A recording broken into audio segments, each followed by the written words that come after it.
오늘 오후 찬양 예배에도 귀한 은혜가 우리 모든 성도님들과 함께하기를 주님으로 소망합니다. 내게 믿음이 있습니다 라고 하는 제목의 말씀입니다. 우리나라의 여권의 그 어떤 파워는 2019년도 11월달, 그러니까 꼭 1년 됐지요. 그때 조사에 의하면 세계 3위의 파워를 가지고 있습니다. 그 당시 조사할 때 200여 국가에 우리나라 여권만 가지고 있으면 거의 190개의 나라를 비자 없이 들어갈 수 있다는 거예요. 물론 장기 체류는 안 되겠습니다만 여행 정도는 여권을 따로 받지 않아도 그냥 비자를 받지 않아도 우리가 가지고 있는 대한민국에서 발급한 여권만 가지고도 들어간다는 거죠. 세계 3위의 그런 모습이고요. 아마 지금 팬데믹 코로나로 인하여서 여러 가지 변수가 있습니다만은 변수가 있는 가운데도 아마 우리나라는 처음에는 우리나라를 가로막는 사람들이 참 많았습니다만은 지금은 한국 간다 온다 아마 그렇게 엄청나게 제재를 할 국가들은 거의 없는 것 같습니다.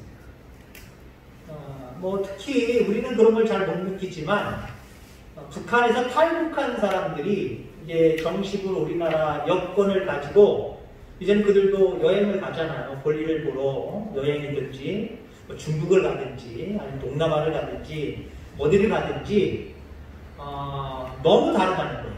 자기들이 북한의 그 북조선 인민들 그 여권을 가지고 있을 때와 그리고 대한민국 여권을 가지고 있을 때, 물론 북한에 살다가 온 사람들이 여행이 자유롭지 않았겠지만 그 중에서도 나름대로 여행을 다녔던 사람들이 있어요. 해외로.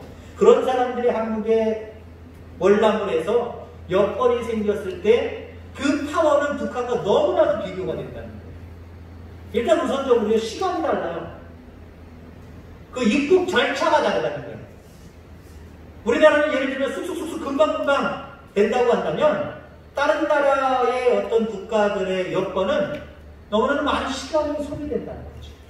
그리고 일단 배경에 까는 것은 의심한다는 거예요. 저 사람 왜 들어왔을까? 뭔가 꿍꿍이 속이 있지 않을까? 그러니까 자세히 살펴보고 그 다음에 통과되지 않는 그런 퍼센트율도 높다라고 하는 거예요.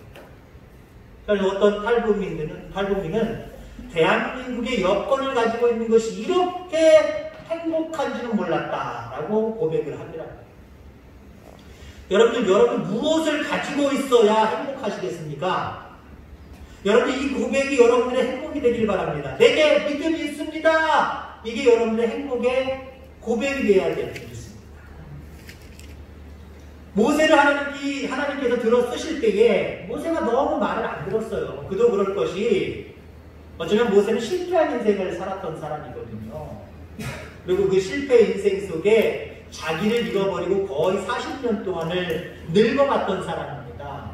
근데 80대가 되어서 하나님이 모세 자기를 쓰시겠대요. 믿을 수가 없는 거예요. 나같이 실패자, 나같이 아무 능력도 없고 권한도 없고 아무것도 없는 사람 어떻게 쓰신다고 하나? 그런 고민을 할 때에 하나님이 그에게 질문하셨습니다. 네가 가지고 있는 것이 무엇이냐? 라고 질문하시죠. 모세 아무것도 가지고 있지 않았어요. 내면이나 외면이나 아무것도 가지고 있지 않았어요. 다만 마른 지팡이 하나 가지고 있었습니다. 이 지팡이 하나뿐입니다. 라고 고백을 하죠. 여러분 그 고백 속에는요. 영적으로 많은 것이 포함되어 있습니다. 일단 우선은 나는 이 마른 지팡이와 같은 존재입니다. 왜? 아무 쓸데없는 존재라는 거예요. 다만 힘든 사람들이 조금 의지할 수 있는 도구는 되지만 아무 능력이 되지 않는다는 거예요. 자기 자신을 돌아본 거지요. 그 다음에 그 지팡이를 가지고 하나밖에 없는 아무것도 없고 지팡이만 있다고 고백하는 그 모세의 지팡이를 통해서 하나님이 어떻게 하셨어요? 던지니까 뱀이 되고 다시 만지니까 지팡이가 되고 뿐만 아니라 그 지팡이를 가지고 10가지 재앙을 일으켰고요. 그래서 이스라엘 민족들을 출애굽시켰고요. 광야에서 그 지팡이의 능력이 얼마나 컸습니까? 그 지팡이의 능력이 지팡이의 능력이에요? 너는 아무 쓸데없는 메마른 나무 조각 같지만 너를 의지하지 아니하고 나를 의지하고 살아가면 내가 너에게 능력이 되어주겠다. 사실 이 믿음이거든요. 여러분, 그래서 모세가 이 지팡이뿐입니다 라고 하는 모습을 다른 말로 얘기하면 너 이스라엘 백성의 지도자로 내가 사용할 건데 너 다른 거 필요 없어. 믿음 있어 없어? 예, 믿음 있습니다. 이 고백과 저는 동일하다고 생각이 되어집니다. 그렇습니다, 여러분들. 세상에서 우리가 가지고 있는 다른 것들 자랑하지 않기를 바랍니다. 내게 믿음이 있는 것, 그걸 자랑해야 되고요. 그걸 가장 중요하고 소중한 것으로 여겨야 될 줄 분명히 믿습니다. 지금으로부터 한 30년, 40년 전의 일입니다. 그 당시에는 뭐 동네마다 조금 다르겠습니다만은 저도 하도 벽촌에 살았기 때문에 저보다 10살 이상의 분들도 야, 나는 어렸을 때 그렇게 안 살았는데 너는 어떻게 그렇게 살았냐? 라고 얘기하시는 경우를 저는 많이 봐요. 저희 동네가 그만큼 촌이었거든요. 그거보다 뭐 더 됐을 수도 있고 덜 될 수도 있겠습니다만은 옛날에는 전화기가 집집마다 없었어요. 뭐 TV도 마찬가지지만 마을회관에 하나 정도, 잘 사는 집에 하나 정도 있었습니다. 그러면 마을회관에 있는 경우 전화가 오면 누구누구 빨리 전화 받으러 오세요. 그러면 나중에 시간 맞춰서 다시 전화할 때 전화 받을 수 있는 거예요. 계속 내려두지 않죠. 전화요금 많이 나오니까. 그런 시절이었습니다. 그런 시절에 어느 시골 마을에 토요일 날 전도사님이 계셨는데 그 전도사님 교회, 신원의 교회에 전도사님만 계셨어요. 부인과 자녀가 없습니까? 있었어요. 근데 그 당시 자리를 비웠습니다. 자리를 비운 이유가 너무 교회가 열악했거든요. 시골 마을에 10명도 되지 않는 성도들, 헌금이 얼마나 나오겠어요. 그러니까 목회자가 재정적으로 전도사님이 어려웠어요. 전도사님은 기도하고 말씀 연구하고 설교하고 여기에 집중하다 보니까 사모님이 때로는 시댁으로 때로는 친정으로 왔다 갔다 하면서 필요한 양식도 실어 나르고 때로는 필요하면 좀 도와주세요 해서 돈도 좀 빌려오기도 하고 꼬우기도 하고 달래서 그냥 가져오기도 하고 이런 형편이었습니다. 그날도 무슨 이유에든지 사모님이 어린 딸을 데리고 친정에 갔던 거예요. 그리고 돌아와야 되겠죠? 전화가 왔어요. 아침 일찍 전화가 왔습니다. 마을에 전도사님 전화 왔습니다. 서울에서 전화 왔습니다. 전화 받으세요. 그래서 전화를 받으러 갔어요. 곧 이어서 전화가 다시 옵니다. 전화를 받았더니 눈앞이 깜깜한 소식을 듣게 됩니다. 자기 부인 사모님이 친정에 갔다가 돌아오는 길에 교통사고를 당했다는 거예요. 교통사고를 당해서 사모님은 병원에 중환자실은 아니지만 병원에 입원해 있고 딸은 혼수 상태라는 겁니다. 건드릴 수가 없대요. 의사가 건드릴 수가 없대요. 만질 수가 없답니다. 그래서 당장 지금 급해서 산소호흡기를 해놨는데 만질 상황이 안 되는 거예요. 지금 현재 의료 기술을 가지고는 이 아이를 살릴 방법이 없다는 거예요. 그러니까 무슨 전화가 왔냐면 그 소식을 전하면서 빨리 오라는 거지. 아이의 상태를 확인하고 이 아이를 계속 산소호흡기를 낄 것인지 아니면 뺄 것인지 이거 결정하고 사인하는 거예요. 근데 아무튼 희망이 없다는 거예요. 그 이야기는 와서 산소호흡기 떼게 하고 죽음을 받아들이고 장례 준비하라는 얘기예요. 전도사님 그 전화를 받고 하루에 5번밖에 들어오지 않는 버스를 기다리고 차를 탔습니다. 차를 탔는데 하나님의 음성이 들리기 시작해요. 전도사야, 내일이 주일인데 여기서 차 타고 나가서 병원 갔다가 언제 돌아와서 주일 지킬래? 그 음성이 들리기 시작을 하는 거예요. 그래서 버스가 출발하기 전에 내렸습니다. 내려서 가만히 차 위에 앉다 보니까 또 어떤 음성이 들려오느냐? 야, 너 교인 10명밖에 안 돼. 10명도 안 돼. 한 줄 어긴다고 해서 뭐가 그렇게 문제가 되겠니? 네 아이는 지금 사명을 해내고 있는데 병원에 가봐서 산소호흡기를 떼든지 돈이 있으면 계속 산소호흡기를 붙이든지 결정해야 되지 않겠니? 그리고 만약에 산소호흡기를 뺀다면 네가 가서 장례 준비해야 되지 않겠니? 이런 음성이 들리니까 또 다음에 버스를 타기 시작합니다. 타갖고 앉아있으니 또 교회 걱정, 또 앉아서 있자니 또 딸내미 걱정, 자기 부인 사모 걱정, 왔다 갔다 하다가 결국 마지막 5번째 차까지 그냥 보냈어요. 더 이상 갈 길이 없었습니다. 병원에 갈 수가 없었어요. 교회로 돌아왔어요. 눈물을 흘려가며 토요일 밤 다음날 새벽까지, 주일날 새벽까지 계속해서 눈물을 흘려가면서 기도했습니다. 새벽 일찍 마을에 방송이 들리기 시작합니다. 전도사님, 서울에서 급하게 전화 왔어요. 전화 받으세요. 갔어요. 전화 받았어요. 형님한테 전화가 왔습니다. 네 부인은 그렇게 많이 다치지 않아서 퇴원해도 되고 네 딸내미가 호흡기를 떼고 호흡할 수 있는 정상 상태로 돌아왔다는 거예요. 내가 데리고 이제 내려가고 있는 중이라는 거예요. 그 소식이 들려왔어요. 이 전사의 모든 영광을 하나님 앞에 돌려드리며 감사했다라고 하는 내용입니다. 여러분, 믿음으로 산다는 것은요, 결코 쉽지 않아요. 생각해보세요. 이 전도사님의 상황을 놓고 보세요. 나 오로지 믿음으로 살래! 라고 하는데 상황이 믿음으로 살게 만들어버려요. 전도사님 가정에도 아이가 다치는 일이 발생을 해요. 사경을 해내는 일들이 발생을 해요. 물질적으로 궁핍한 상황이 이루기도 해요. 그런 상황인데도 믿음으로 산다? 그래서 쉽지 않은 거예요. 그래서 세상 사람들은 어때요? 믿음이 연약한 사람들은 어때요? 세상과 타협합니다. 한마디로 전도사님이 야, 10명밖에 안 되는데 내가 뭐 주의를 지킨다고 그게 뭐 대단한 것도 아니고 내가 아이를 돌보러 가야지 라고 그렇게 결정하고 갔다고 생각해 보세요. 그 아이가 깨어났을까요? 이런 관점으로 바라보면요, 믿음은 쉽지 않은 일입니다. 자, 그런데 중요한 것은요, 믿음으로 살면 삽니다.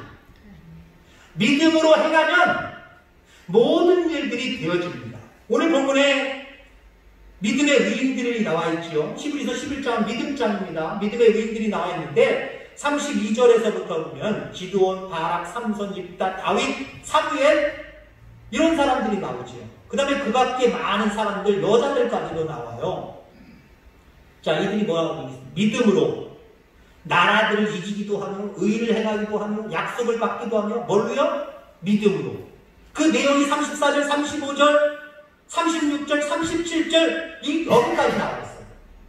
이렇게 어떤 상황 속에서도 믿음으로 사니까 어때요? 믿음으로 사니까 이기기도 하고 의를 행하기도 하고 약속을 받기도 하고 사자들의 입을 막기도 하고 불의 세력을 멸하기도 하고 칼날을 취하기도 하고 연약한 가운데 강하게 되기도 하고 전쟁에 용맹하게 되어서 이기게도 하고 물리치게도 하고 무엇으로? 믿음으로 행하니까 다 되더라는 거예요. 여러분 그렇습니다. 믿음으로 살기 어려워요. 쉽다고 얘기할 수 없어요. 우리는 쉽게 때는 목회자는 믿음으로 사세요 라고 권면하지만 그게 참 어렵다는 거 목회자도 알고요. 여러분도 아실 거예요. 믿음으로 사는 건 참 어려워요. 쉽지 않아요. 자기가 얼마나 타협하고 세상과 얼마나 타협하려고 하는 순간순간들이 얼마나 많은지 몰라요. 그거 제껴내는 거, 잘라내는 거 그렇게 쉽지 않아요. 그럼에도 불구하고 오늘 위인들처럼, 신앙의 위인들처럼 믿음으로 살면, 내게 주신 그 믿음으로 살면 여러분들 모든 것들이 열리고 뚫리고 되어지고 형통하게 되고 그렇게 되어지는 줄 여러분들 확신하게 되기를 주의 이름으로 축원합니다. 자, 이제 교회는 믿음이면 되는 사람들이 필요한 시대입니다.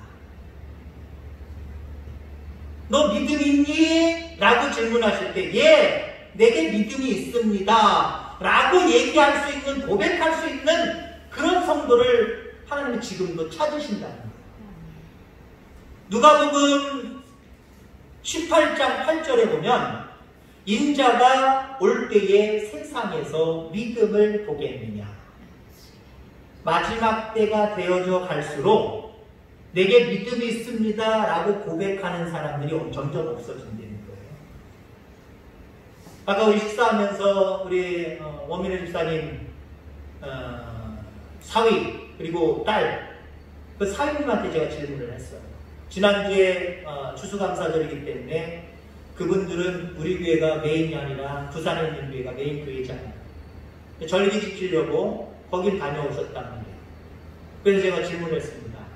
거기는 뭐 주일 낮 예배가 우리처럼 한 번 딱 드리는 게 아니라 몇 주까지 드리기 때문에 상황이 조금씩 변화는 있습니다만은 그래도 늘 자기가 출석하는 시간이 있을 거 아니에요.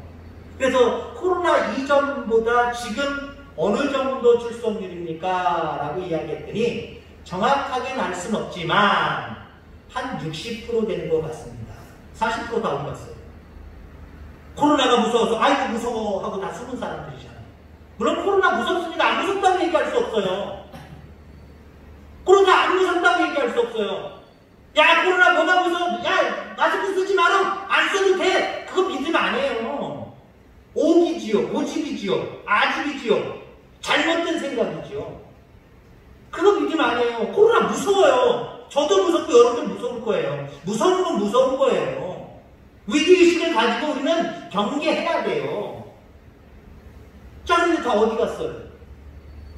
그럼 그분들이 죄송한 표현이지만 목사님이니까 그런 얘기 한다 싶다고 생각할지 모르겠지만 그런 분들이 일주일에 6일 내지는 5일 동안 8시간 이상 직장에 가서 많은 사람들과 어울려서 바로 앞에 1m도 안 되는 자리에 앉아서 다닥다닥 앉아서 일합니다. 물론 사무직이든 아니면 바깥에서 일하는 것이든 아무튼 그래. 주일학교 아이들도요. 여기서 예배 드리는 시간 와서 도착한 것부터 예배 드리고 마치고 돌아가는 시간 따지면 한 40분, 45분 이 정도밖에 안 돼요. 그리고 교회차 타는 것 자체도 위험하게 생각을 합니다. 좁은 공간에. 근데요, 죄송한 모습이지만 목회자의 모습을 바라보면 아이들 8시 10분에 학교차 지나가요. 콩나물 실루는 아니지만 거의 갈박갈박하게 애들이 거기 기다려서 우르르 타요. 그 좁은 공간에 버스지만 비록 우리 배는 봉고차고 버스지만 밀집도로 따지면 더 훨씬 더 다닥다닥 앉아요. 그리고 아이들은 학교 가서 어떻게 해요? 애들은 뭐 별로 잘 놀아요. 이 코로나 상황 속에서 치고받고 놀고 막 부딪히기도 하고 막 그러면서 놀아요. 때는 마스크 잘 끼고 막 놀기도 해요. 가서 보지는 못했지만. 이거 어떻게 설명할 거예요? 물론 우리가 조심하는 건 맞지만 정말 하나님 앞에서나 모든 상황들 앞에서나 동일한 기준으로 모든 것들이 그렇게 되어진다고 한다면 그냥 그래도 이해가 돼요. 죄송한데요, 우리 교우들 중에도요, 주일 예배는 코로나 내가 못 가요 그러시는 분들이요, 죄송하지만 일주일에 한 번, 두 번 뚝방 돌아다니거나 어디 돌아다니면서 제 눈에 보일 때가 있어요. 저 속으로 되게 속상해요. 저렇게 할 수 있는 시간에 주일날 한 시간 반 진짜 못할까? 그건 두려우면서 세상에 내가 할 수 있는 일들 앞에서는 두려움을 느끼지 못하고 행하는 것, 정말 하나님이 그들에게서 믿음을 받다고 하실 수 있을까? 여러분, 하나님이 우리에게서 믿음을 보셔야 돼요. 믿음을 봐야 돼요. 반대로 얘기하면 우리는 하나님께 보일 믿음이 있어야 돼요. 믿음이 있니? 글쎄요. 그러면 안 돼요. 믿음이 있니? 별로 없는데요. 그래도 안 돼요. 내게 믿음이 있습니다 라고 고백할 수 있어야 돼요. 그 고백은 입술의 고백이 아니라 오늘 중요한 말씀은 38절, 이런 사람은 세상이 감당하지 못합니다. 세상이 감당하지 못하는 모습으로 믿음을 보여야 돼요. 여기 이런 사람은 어떤 사람입니까? 33절의 말씀처럼 그들은 믿음으로 라고 이야기합니다. 앞에 미인들 있죠? 뒷부분에 또 여자들도 나오죠? 여러 사람들 나오죠? 이름은 정확하게 얘기를 하지만 집단적인 모습으로 이야기를 합니다. 이 사람들은 믿음이 있었다는 거예요. 믿음을 보였다는 거예요. 믿음을 보이니까 세상 사람들이 감당하지 못하는 사람이 됐다. 여기 감당하지 못하는 사람들은 너무 억척 같아서, 죄송한 표현이 너무 지랄 같아서 신경도 안 쓰는 사람이라는 게 아니에요. 세상에 영향력을 끼치는 엄청난 사람이 됐다는 거예요. 그저 우리는 내게 믿음이 있습니다. 확신 있는 고백, 입술의 고백, 그것으로 하나님 앞에 우리의 믿음을 보인다고? 물론 또 입술의 고백도 중요해요. 입술의 고백도 중요한데 정말 삶을 통해서 세상 사람들이 감당하기 힘든 사람들, 이것으로 우리는 보여주어야 된다라고 하는 겁니다.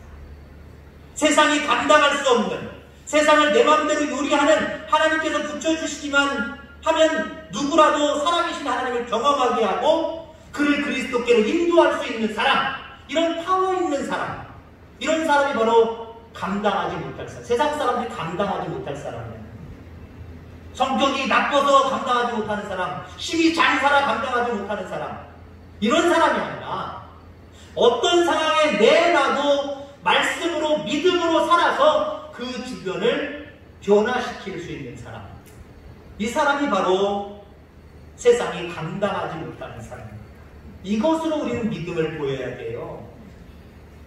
믿음은요, 흔히 우리가 하나님의 중심을 보신다, 그래서 모양이 없다, 보여주는 게 없다 라고 이야기하는데 아니에요. 오히려 믿음은요, 보여지게 되어 있어요. 반드시 보여지게 되어 있고요, 보여져야 되고요. 그래서 믿음을 그냥 우리가 생각하는 추상적인 그것으로 생각하고 내가 있다 없다 거기에 대한 어떤 입술과 생각의 고백으로만 생각하지 말고요, 내게 있는 믿음 보여줘야 하나님 인정하십니다. 세상 많은 사람들이 감당하지 못할 정도로 보여줘야 우리 하나님이 인정하십니다. 여러분, 이렇게 생각하시면서 여러분 속에 있는 믿음을 키워가시기 바랍니다. 기도와 경건의 삶을 통해서 자꾸 키워가시기 바랍니다. 그리고 그 믿음을 하나님께는 물론이와 세상의 많은 사람들에게 보이시길 바랍니다. 세상 사람들이 감당하지 못할 사람으로 그렇게 보이시길 바랍니다. 그럴 때 하나님이 여러분을 더 능하게 사용하실 것이고, 여러분들이 그렇게 능하게 사용하기 위해서 하나님은 여러분들에게 필요한 물질, 필요한 건강, 필요한 모든 것들을 허락해 주실 겁니다. 날마다 내게 믿음이 있음을 확인하면서 살아가시기 바랍니다. 여권 얘기했으니까 마지막 여권 얘기를 하죠. 해외로 나가면은요, 여권 반드시 잘 챙겨야 됩니다. 저는 해외로 나가면은요, 그 호텔에 있는 가방에다가 여권 두고 다니지 않아요. 다니면서도 또 확인할 것들 참 많이 있거든요. 물론 가이드가 다 통째로 갖고 다니는 경우도 있지만, 저는 보통 여행 가면은 앞에 매는 셀이나 이렇게 앞으로 매는 셀 같은 거를 갖고 다녀요. 여기다 갖고 다니면서 자꾸 제대로 잠고요, 늘 자꾸 제대로 잠겼다 2번, 3번 계속 확인하고요, 또 확인하고 그러면서 갖고 다녀요. 너무 귀한 거기 때문에. 여러분들도요, 안 보이는 뒤에다 믿음 매달아 매지 말고요, 앞에다 매시길 바랍니다. 앞에다 매세요. 세상 사람들이 보이게 매세요. 무슨 의미인지 아시죠? 귀하게 여기세요. 내 믿음 집에다 잠깐 두고 왔습니다, 이러면 안 되잖아요. 어떤 상황 속에서도 보여줄 수 있는 것, 특히 어떤 어려움이 있어도 나 이런 사람이요 라고 하는 여건을 보여줘야 그 나라 사람들이 도와주든지 어떤 조치를 취하든지 아니면 영사관이나 대사관에서 뭔가 협조를 해주든지 증명을 해내야 될 것 아니에요. 그냥 한국말 한다고 다 한국 사람으로 알아들을까요? 볼까요? 그들이 한국말인지 알아요? 모르죠. 여러분들, 우리는 펼쳐 보일 수 있는 믿음이 있어야 돼요. 여러분, 내게 믿음이 있습니다. 이 고백을 자랑으로 여기고 이 고백을 하나님 앞에나 세상 많은 사람들한테 그렇게 고백할 수 있는 여러분 믿음의 사람들 다 되기를 주의 이름으로 축원합니다. 기도하겠습니다.